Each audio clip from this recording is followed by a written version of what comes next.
Some analysis and reaction. Claire Tixieire joins us, Judicial Advisor of the European Centre for Constitutional and Human Rights. Claire, thanks for joining us again.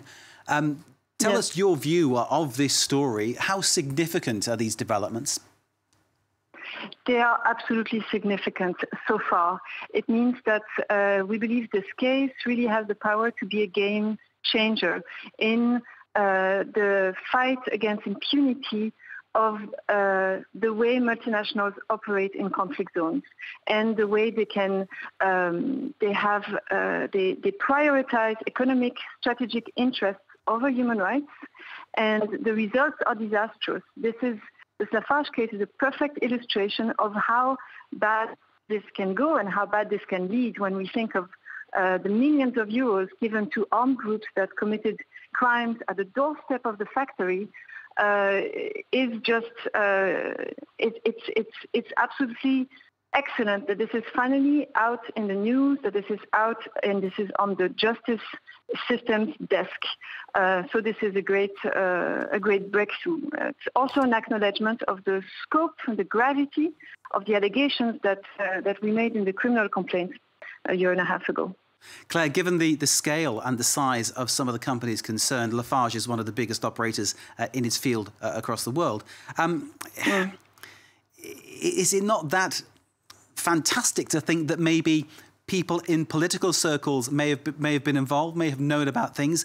Governments might have known what was going on? This is a very good question, because during the instruction, some information came out that the French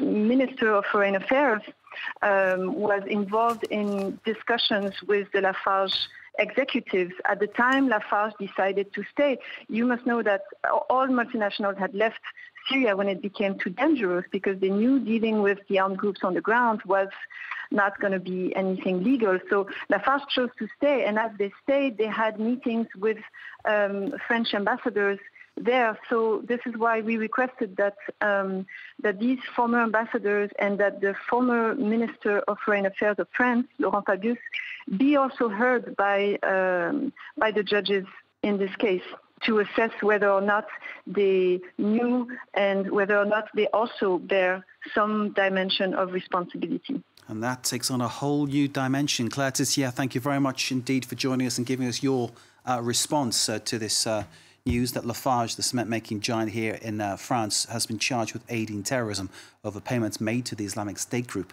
to protect its factory in Syria between 2011 and 2014. Claire Tixieire, Judicial Advisor at the European Centre for Constitutional and Human Rights. We'll bring you more on this story, of course, as it develops.